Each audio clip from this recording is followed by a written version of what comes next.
Hello everyone, मैं अंकुर बवेले आप सभी का स्वागत करता हूं मैग्नेट ब्रेन्स हिंदी पर। मैग्नेट ब्रेन्स हिंदी एक ऐसा प्लेटफॉर्म है जो हिंदी माध्यम की कक्षा 6वीं से लेकर 12वीं तक का संपूर्ण पाठ्यक्रम बिल्कुल निःशुल्क में उपलब्ध करा रहा है। मैग्नेट ब्रेन्स मतलब है फ्री एजुकेशन, मतलब कि आपको यहां पर किसी प्रकार का कोई पेमेंट नहीं करना है, ना ही आपको यहां से कोई सब्सक्रिप्शन परचेज करना है। आपको सभी वीडियोस मिलते हैं बिल्कुल निःशुल्क, वो भी क्वालिटी कंटेंट और क्वालिटी टीचर्स के साथ। तो बात करेंगे कि इस वीडियो के माध्यम से हम क्या पढ़ने वाले हैं। तो इस वीडियो के माध्यम से हम पढ़ेंगे, हमारा जो टॉपिक होगा वो टॉपिक है क्या राजनीतिक प्रतिद्वंदिता अच्छी चीज है। हम प्रतिद्वंदिता के बारे में बात करेंगे, खास तौर से राजनीतिक प्रतिद्वंदिता के बारे में। ये टॉपिक है कक्षा 9वीं के राजनीति विज्ञान के चैप्टर नंबर 3 का। चैप्टर नंबर 3 का नाम है चुनावी राजनीति। तो इस चैप्टर के हमने इसके पहले भी 2-3 टॉपिक कवर कर लिए हैं, जिनको आप हमारे चैनल मैग्नेट ब्रेन्स हिंदी पर बहुत अच्छे से देख सकते हैं। और व्यवस्थित देखने के लिए आप हमारी वेबसाइट का भी उपयोग कर सकते हैं और हमारे एप्लीकेशन को भी प्ले स्टोर से डाउनलोड कर सकते हैं। चलिए बढ़ते हैं आगे, देखते हैं कि हम अपने टॉपिक की तरफ चलते हैं कि हम क्या राजनीतिक प्रतिद्वंदिता अच्छी चीज है। सबसे पहले प्रतिद्वंदिता को समझते हैं कि प्रतिद्वंदिता क्या कहलाती है या कंपटीशन क्या कहलाता है। प्रतिद्वंदिता किस चीज को कहेंगे, आप सबसे पहले ये देखिए। प्रतिद्वंदिता का मतलब होता है कि जब दो लोग एक दूसरे के बीच में प्रतिस्पर्धा करने लगते हैं, कोई प्रतियोगिता करने लगते हैं, उसको आप प्रतिद्वंदिता कहते हैं। कैसी प्रतिद्वंदिता? आप पढ़ रहे हैं, आपका दोस्त ने बोला कि तुमने आज 2 पेज याद किए, बोले कल मैं 2.5 करूंगा। तो फिर तुमने बोला तुमने 2.5 किए, बोले मैं भी 2.5 करूंगा। ये क्या है? ये प्रतिस्पर्धा कहलाती है, ये प्रतिद्वंदिता कहलाती है ना, ये प्रतियोगिता कहलाती है। लोग आपस में एक दूसरे से अच्छे तालमेल बनाकर एक दूसरे को मोटिवेट भी करते हैं और साथ ही साथ क्या होता है, आगे बढ़ने की कोशिश भी करते हैं। प्रतिद्वंदिता का कॉन्सेप्ट यही होता है। हर चीज में एक स्वस्थ प्रतियोगिता अपनाई जानी चाहिए, एक हेल्दी कंपटीशन होना चाहिए। गलत तरीकों का सहारा लेकर नहीं, लेकिन बहुत अच्छी चीजों के साथ आपको कॉम्पिटिटिव तरीके से ही काम करने चाहिए। इससे क्या होता है, आपकी प्रोग्रेस बढ़ती है ना, आपकी प्रोग्रेस होती है। आप अगर पढ़ रहे हैं तो आप ज्यादा चीजें सीख पाते हैं, आपका पढ़ने में भी ज्यादा मन लगता है कि हमारे दोस्त ने एक चैप्टर कर लिया होगा, हमें भी एक चैप्टर करना है। ये प्रतियोगिता कहलाती है। और वो क्या कहलाता है? अरे हो गया यार, वो अलाल कहलाता है, उसको कहते हैं अलाल। अलाल समझते हैं ना, पड़े रहो, कोई काम करें, बज गधा जिसको बोलते हैं, वैसा कुछ हो जाता है, समझ रहे हैं? तो क्या होगा कि राजनीतिक प्रतिद्वंदिता की बात करेंगे। अब हम यहां पर ये आपकी प्रतिद्वंदिता से निकलकर कहां गए? चुनावी प्रतिद्वंदिता के अंदर आ गए, राजनीति के अंदर आ गए। जब ये क्या होगा, चुनाव के अंदर प्रतिद्वंदिता की बात होती है। यहां पर प्रतिद्वंदिता का मतलब क्या हो गया, कुछ इस तरीके की प्रतिद्वंदिता कि आप चुनाव में गए हैं तो किसी ने बोला कि मैं ये करवाऊंगा, अगर मैं आया तो मैं यहां की सड़कें बनवा दूंगा। तो सामने वाली पार्टी ने बोला सड़क के साथ नाली भी, तीसरी पार्टी आई सड़क नाली, बोले बिजली के खंभे भी लगवा दें। ये प्रतियोगिता है। और जब आप जीत कर आए तो चुनाव के बाद, जीतने के बाद आप काम भी कुछ इस तरीके से करें तो अगली बार क्या होगा कि कोई दूसरी पार्टी जो आपसे हारी है, सेकंड नंबर पर रही है, उसको आपके जैसे वादे करने पड़ेंगे या आपसे अच्छे वादे करने पड़ेंगे और उस पर उसको अमल भी करना पड़ेगा। अगर अमल नहीं करेगा, मतलब उनको वो क्रियान्वित नहीं करेगा, जमीन पर नहीं लाएगा, तो चुनाव नहीं जीत पाएगा। प्रतियोगिता का मतलब समझ में आया, या प्रतिद्वंदिता का मतलब समझ में आया कि एक हेल्दी कंपटीशन, लोग एक दूसरे से आगे बढ़ने की कोशिश करें चुनाव के दौरान। ये चुनावी प्रतियोगिता की हम बात कर रहे हैं। प्रतियोगिता के रूप की अगर बात करें तो अलग अलग प्रकार की होती है। राजनीतिक पार्टियों के बीच प्रतिद्वंदिता होती है और उम्मीदवारों के बीच में भी होती है। पार्टियां कहती हैं कि हमारी पार्टी की सरकार आएगी तो हम ऐसा कुछ करेंगे, और उम्मीदवार भी अपने क्षेत्र में पार्टी के घोषणा पत्रों के अलावा अपनी कुछ घोषणाएं भी करता है कि हम जीतेंगे तो क्या क्या कर सकते हैं, यहां पर हम कैसे काम करेंगे, क्या करेंगे। फिर उसके जवाब में दूसरा प्रत्याशी, तीसरा प्रत्याशी, इस तरीके से कुछ काम होता रहता है। जैसे आप यहां पर देख पा रहे होंगे सब, है ना। तो ऐसे कुछ गए हैं मिलने, तो इन्हें अपने क्षेत्र में इनसे कुछ कहा होगा कि आप हमें वोट दें, हम ऐसा करेंगे। कोई दूसरा आया होगा कि हमें वोट दें, हम कुछ ऐसा करेंगे। इससे क्या होगा कि भाई आपके सामने ऑप्शन होगा, यार ये काम कर रहा है, ये इससे 2 काम ज्यादा कर रहा है, उससे 4 काम ज्यादा कर रहा है। ये क्या होगा, ये प्रतियोगिता लाती है। लोग क्या है, काम के लिए इंस्पायर होंगे, प्रोत्साहित होंगे और काम करना स्टार्ट करेंगे। अगर राजनीति में प्रतिद्वंदिता नहीं रहे, है ना, अगर प्रतिद्वंदिता नहीं रहे तो चुनाव बेमानी हो जाएंगे। मतलब कोई अच्छे तरीके से काम के वादे, मतलब कंपटीशन नहीं हो तो कोई वादे नहीं करेगा, बोले हो गया जो जिता दो, हम कुछ नहीं करेंगे। तो कंपटीशन से क्या है, कम से कम पता तो चलता है कि क्या आप कर सकते हैं, क्या आप नहीं कर सकते हैं। आपने 20 वादे किए हैं, कम से कम 10 तो आपको पूरे करने ही पड़ेंगे, नहीं तो अगली बार किस मुंह के साथ आप चुनाव में जाएंगे, लोग आपको जवाब देना स्टार्ट करेंगे।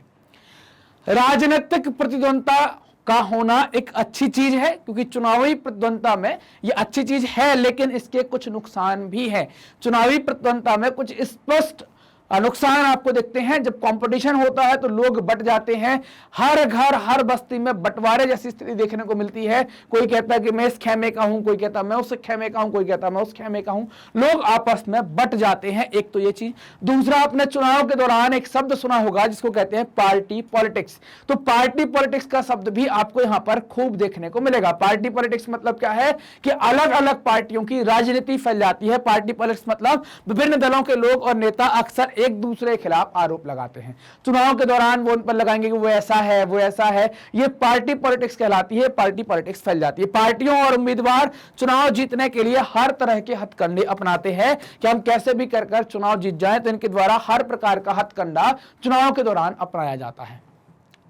कुछ लोगों का कहना है कि चुनावी दौड़ जीतने का यह दबाव सही किस्म की दीर्घकालिक राजनीति को पनपने नहीं देता। सही किस्म की दीर्घकालिक राजनीति का मतलब क्या हो गया? सही किस्म की दीर्घकालिक राजनीति का मतलब यह हुआ कि भाई कुछ अच्छे लोग इसमें नहीं आ पाएंगे। क्योंकि अच्छा व्यक्ति होगा तो वो हथकंडे नहीं अपना पाएगा, किसी के ऊपर आरोप प्रत्यारोप नहीं कर पाएगा, तो वो चुनाव नहीं जीत पाएगा। समाज और देश की सेवा करने की चाह रखने वाले कई अच्छे लोग भी इन्हीं कारणों से चुनावी मुकाबले में नहीं उतरते, क्योंकि वो ये सब नहीं कर सकते। इस कारण से वो चुनाव के अंदर नहीं आते कि हम नहीं आएंगे। उन्हें इस मुश्किल और बेढंगी लड़ाई में उतरना अच्छा नहीं लगता। वो लोग कहते हैं कि यार ये बेढंग की लड़ाई है, सैद्धांतिक नहीं है, वैचारिक नहीं है, कोई काम को लेकर नहीं है, ये सब बिना सिर पैर की लड़ाई है, हम नहीं कर पाएंगे। इस कारण से बहुत अच्छे लोग चुनाव से दूर रह जाते हैं। हमारे संविधान निर्माता भी इन समस्याओं के बारे में जानते थे, उनकी सोच बिल्कुल रही होगी। फिर भी उन्होंने भविष्य के नेताओं के लिए चुनाव के लिए मुक्त चुनावी मुकाबले को ही चुना था। उन्होंने ऐसा इसलिए किया क्योंकि दीर्घकालिक रूप से यही व्यवस्था बेहतर थी। अगर किसी एक व्यक्ति को पावर मिल जाए तो वो तानाशाह हो सकता है। इस कारण से उन्होंने चुनावी व्यवस्था को रखा कि समय समय से उसमें बदलाव हो सकें, उसमें परिवर्तन होते रहे, वही व्यवस्था सही रहेगी। एक आदर्श दुनिया में सभी राजनीतिक नेताओं को मालूम होता है कि लोगों का हित किन चीजों में है, तथा ये सभी नेता लोगों की सेवा की प्रेरणा से ही राजनीति में आते हैं। पर असल जीवन में ऐसा नहीं होता। मतलब हम बात कर रहे हैं यहां पर कि हर व्यक्ति क्या कहता है कि लोगों की सेवा करने के लिए हम राजनीति में आए हैं। उनको जो नेता राजनीति में आ जाता है, जो व्यक्ति राजनीति में आ जाता है, उसको पता होता है क्या चीज लोगों के लिए अच्छी है, क्या चीज बुरी है। वो एक एक चीज के बारे में वहां पर बहुत स्पष्ट तरीके से जानता है। दुनिया भर के नेताओं को अन्य पेशों के लोगों के समान अपने कैरियर की चिंता होती है कि भाई हम भी पार्षद हो गए हैं तो हम विधायक बन जाएं, सांसद बन जाएं, मंत्री बन जाएं, मुख्यमंत्री, प्रधानमंत्री तक चले जाएं। तो उनको अपने कैरियर की चिंता होती है। कैरियर के चलते वो कई बार कुछ यहां वहां भी चीजें कर देते हैं। मतलब उनको करना पड़ता है ऐसा ताकि हम अपने कैरियर को सेट कर सकें। वे सत्ता में बने रहना चाहते हैं और अपने लिए बड़ी से बड़ी कुर्सी और ज्यादा से ज्यादा अधिकार पाना चाहते हैं। समझ में आ रही ना बात कि वो चाहते हैं कि क्या, उनको पता है कि क्या करने से लोगों का हित हो सकता है, क्या करने से लोगों का अहित हो सकता है। उनको अपने कैरियर की चिंता है और वो चाहते हैं कि सत्ता में बने रहें और अपने लिए बड़े से बड़ी कुर्सी को प्राप्त कर सके, ज्यादा से ज्यादा अधिकार अपने लिए प्राप्त कर सके। संभव है कि उनके अंदर लोगों की सेवा करने की भावना भी हो, पर सिर्फ इस भावना के भरोसे चीजों को छोड़ना जोखिम का काम है। मतलब उनके अंदर ये भावना है कि वो लोगों की सेवा करना चाहते हैं, लेकिन केवल इसी भावना के आधार पर चीजों को छोड़ दिया कि ये सेवा करेंगे, तो ये भी जोखिम का काम। यह भी संभव है कि उनके अंदर लोगों की मदद करने की भावना हो, पर उन्हें मालूम ना हो कि भाई यह काम कैसे किया जा सकता है। एक बात तो हो गई कि भाई उनके ऊपर केवल ऐसा ही छोड़ दें कि ये सेवा करेंगे, ये रिस्क है। दूसरा कि उनके अंदर ये भावना है कि हमें लोगों की सेवा करनी है, लेकिन तरीके नहीं पता कि राजनीति में आकर कैसे कर सकते हैं। या फिर हो सकता है कि उनके मन में जो विचार हो उनका लोगों की जरूरत या स्थानीय स्थितियों से मेल ना बैठे, उन्हें कोई मतलब ना हो, उन्हें कोई लेना देना ना हो कि हमें इनकी कोई सेवा करनी है। ये तीन स्थितियां हैं। जोखिम की स्थिति है, मालूम ना होना कि कैसे सेवा करें, और दूसरा ये कि उनका और स्थितियों का मेल ना खाना। इस कारण से भी ऐसा हो जाता है कई बार कि भाई हम कहते हैं कि यार ये नेता सही नहीं है। कई बार ऐसा होता है कि उसका सोचने का तरीका अलग होता है, उसका काम करने का तरीका अलग होता है। लोगों को बाद में समझ आता है कि व्यक्ति अच्छा था। इसलिए आप देखेंगे कि पहली बार वो चुनाव जीतेगा, काम करेगा, अगली बार वो हार जाएगा, लेकिन जब परिणाम देखेंगे तो हो सकता है कि उसके अगली बार उसको जिता दिया जाए। ऐसा भी होता रहता है। ऐसे में हम इन वास्तविकताओं का सामना कैसे कर सकते हैं? पहला तरीका तो राजनेताओं के ज्ञान और चरित्र में बदलाव और सुधार लाने का है कि मतलब उनमें ज्ञान को बढ़ाएं, उनके चरित्र में कुछ बदलाव करें, तो ये लोग और काम करेंगे, लोग इनको फिर और पसंद करना स्टार्ट करेंगे। दूसरा और ज्यादा व्यवहारिक तरीका यह है कि हम एक ऐसी व्यवस्था बनाएं जिसमें लोगों की सेवा करने वाले राजनेताओं को पुरस्कार मिले। ऐसा ना करने वालों को दंड मिले, मतलब कोई लोगों की सेवा कर रहा है तो क्या हो, उसको अवार्ड मिले, ना करने वाले को दंड मिले। इस पुरस्कार या दंड का फैसला कौन करता है, इसका सीधा सा जवाब था कि लोग करेंगे। तो पुरस्कार और दंड का मतलब क्या है कि आप अगर अच्छा काम करेंगे तो चुनाव में जीत जाएंगे, लगातार अच्छा काम करते रहेंगे तो जीतते रहेंगे, और अगर आपने अच्छा काम नहीं किया तो आपको दंड स्वरूप हार देखने को मिलेगी, और अगर अच्छा काम किया तो पुरस्कार स्वरूप आपको जीत यहां पर मिलेगी कि आप यहां पर चुनाव जीत जाएंगे। और ये सारा फैसला कौन करता है, ये सारा फैसला जनता के द्वारा यहां पर किया जाता है। चुनावी प्रतिद्वंदता का सही अर्थ क्या है, तो आप देखें, नियमित चुनावी मुकाबले का लाभ राजनीतिक नेताओं और पार्टियों को होता है या उनको मिलता है। राजनीतिक दल को मिलता है, पार्टियों को मिलता है। कैसे मिलता है, वे जानते हैं कि अगर उन्होंने लोगों की इच्छा के अनुसार मुद्दों को उठाया तो उनकी लोकप्रियता बढ़ेगी और अगले चुनाव में उनकी जीत की संभावना भी बढ़ेगी। लेकिन यदि वे अपने कामकाज से मतदाताओं को संतुष्ट करने में असफल रहते हैं तो अगला चुनाव नहीं जीत पाएंगे। मतलब ये क्या है, यहां पर दो बात की, अगर जीतते हैं तो अवार्ड है, हारते हैं तो दंड है। और ये चुनावी प्रतिद्वंदता का मतलब क्या है, कंपटीशन है कि हमको उससे अच्छा काम करना पड़ेगा, तभी लोग हमको पसंद करेंगे और हमें जिताएंगे। तो इसी कारण से हमने कहा चुनावी प्रतिद्वंदता का सही अर्थ ये इसी कारण से इसको माना गया है, ताकि लोग क्या करें कि अच्छे से अच्छा काम करें, क्योंकि हारने का डर भी है, हार स्वरूप दंड भी मिल सकता है। इस तरह यदि कोई राजनीतिक पार्टी सिर्फ सत्ता में आने की इच्छा से आगे आई है तो उसे मजबूरन जनता की सेवा करनी पड़ेगी, नहीं तो वो चुनाव में या लंबे समय तक राजनीति में नहीं टिक पाएगी।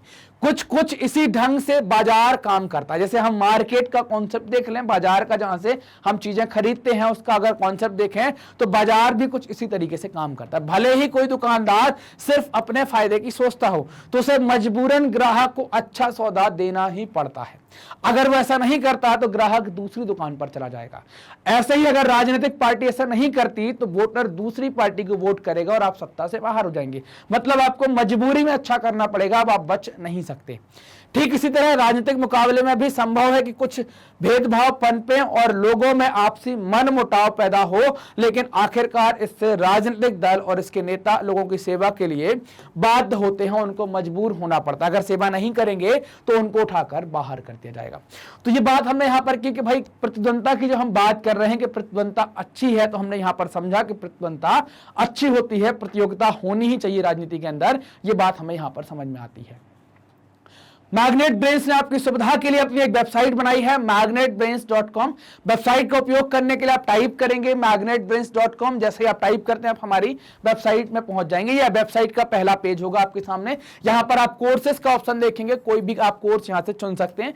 कई सारे कोर्स होंगे। मान लीजिए कि आपने हिंदी मीडियम चुना, हिंदी मीडियम चुनने के बाद आपके सामने कई सारी क्लास होगी, तो आपको क्लास चुननी होगी। जैसे आपने क्लास 9th को चुन लिया, जैसे ही आप क्लास 9th को चुनते हैं तो आपके सामने कई सारे टीचर्स अवेलेबल होंगे। आप सारे सब्जेक्ट यहां पर देख सकते हैं क्लास 9th के। मान लीजिए कि आपको पॉलिटिकल साइंस यानी कि राजनीति विज्ञान देखना है, तो आपने यहां पर वॉच नाउ पर क्लिक किया। वॉच नाउ पर क्लिक करते ये होगा कि आपके चैप्टर वाइज प्लेलिस्ट आ जाएगी। जो चैप्टर देखना है उसको आसानी से देख पाएंगे। उस चैप्टर पर क्लिक करेंगे, उस चैप्टर के सारे वीडियो ओपन हो जाएंगे। हर वीडियो के सामने ऐसा वॉच नाउ लिखा है। इस वॉच नाउ पर क्लिक करेंगे, क्लिक करते ही वीडियो कुछ इस तरीके से चल जाता है। पूरा वीडियो देखने के बाद अगले वीडियो पर जाना है तो आपकी सुविधा के लिए एक बटन बनाया गया है जिसको कहते हैं नेक्स्ट वीडियो। इस पर क्लिक करेंगे तो इसके जस्ट अगले वीडियो पर आप पहुंच जाएंगे। बड़े व्यवस्थित तरीके से वेबसाइट पर सभी वीडियो आपको बहुत व्यवस्थित तरीके से, सिस्टमैटिक तरीके से, course wise, class wise, chapter wise, subject wise, topic wise आपको अरेंज कर दिए गए हैं। मैग्नेट ब्रेन्स हिंदी माध्यम के विद्यार्थियों के लिए कक्षा 7वीं से लेकर 12वीं तक का संपूर्ण पाठ्यक्रम बिल्कुल निःशुल्क में उपलब्ध करा रहा है। ये वीडियो कैसे प्राप्त करें, तो वीडियो प्राप्त करने के लिए आप सब्सक्राइब करें हमारा चैनल मैग्नेट ब्रेन्स हिंदी। जो भी वीडियो आते हैं उनको लाइक करें, अपने दोस्तों के साथ जमकर शेयर करें और कमेंट सेक्शन में जाकर कमेंट भी करें, हमें भी बताएं कि आपको वीडियोस कैसे लग रहे हैं। धन्यवाद।